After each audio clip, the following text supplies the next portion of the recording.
bushy mustache. He always wore an oversized coat, and he's got a small little dog named Spot he's holding that he brought everywhere. Nice. George Cab Streeter was a Civil War veteran who beached his boat here on the left-hand side one terrible, stormy night in 1886, when it was still a mushy, marshy swamp. George Cab Streeter nicely asked the local landlord if he could just leave his boat there for a few weeks while he did some repairs. And the local landlord regretfully said yes. George Cab Streeter declared himself the governor of the independent U.S. District of Lake Michigan on the basis of squatters' rights. Streeter dumped construction debris under and around his boat, which still then formed around, creating acres and acres of new land, resulting in this whole new neighborhood of land to our left-hand side, Streeterville. Streeter sold gullible buyers parcels of his new land. Streeter even charged property taxes on the land that he sold. Streeter used those proceeds from his land sales to fight his eviction in court. Streeter used a small army of homeless people residing on his property to fight 500 policemen who tried to evict him. Streeter was finally convicted of murder and sent to Joliet prison until he was pardoned by the governor and came right back here to Streeterville. George Cab Streeter was only ejected from the neighborhood bearing his name, Streeterville, in 1918 for selling liquor on a Sunday. And Streeter then retired to Navy Pier to sell hot dogs for the rest of his life. And you can see that statue of Captain Streeter after our tour on the left-hand side. They just found Streeter's anchor about 6 years ago when doing some construction over there in Streeterville.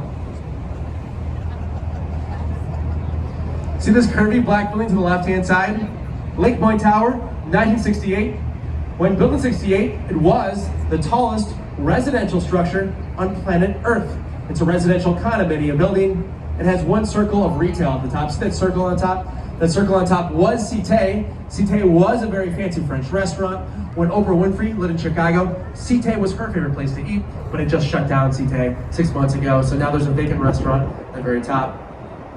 Chicago has a long-standing tradition of banning all residential or commercial construction along the lakefront. This is the only tall building along Chicago's lakefront. There's an 1830s ordinance that says the lakefront shall remain forever open, free, and clear. So when Lake Point Tower is demolished, no tall structure shall replace it. Lake Point Tower used a zoning loophole to get through. That zoning loophole is now shut. To our front left is Navy Pier. Navy Pier is the largest pier on planet Earth, built in 1916. We'll see the Chicago Harbor locks in a moment. You'll see two gray double doors. We'll see that we'll get closer in a moment. The locks keep the lake out. The lake is higher than the river. The lake feeds the river. The river flows behind us out to the Mississippi and the Gulf of Mexico. This is the only river in the world that flows away behind us, away from its body of water, because this river goes backwards. The Chicago River was reversed, turned around in the early morning hours of January 2nd, 1900. For the first 100 years of Chicago history, anything and everything would flow into this river, which would flow into that lake in front of us, where the city got its drinking water. City officials strongly suspected the river as being a source of cholera. They may have suspected that because Chicago's most famous nickname was cholera capital of the world. So for public health reasons, the city of Chicago turned this river around. And instead of going out to the lake like every other river on Earth, this river flows behind us, to the left down the South Branch, through two rivers, out to the Mississippi, out to the Gulf of Mexico. The reversal of the Chicago River is one of the largest civil engineering feats of all time. More earth was moved to reverse this river than for the Panama Canal.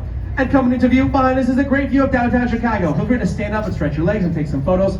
We'll hang out here, the front door of the Chicago River, the Chicago Harbor Locks area for several minutes. We have all the time in the world to take some photos. Let me know if you have any questions. Let me know if I can take any photos for you and yours. Happy to do so. This is our last opportunity to grab a drink or to use the restroom before we head back to the dock.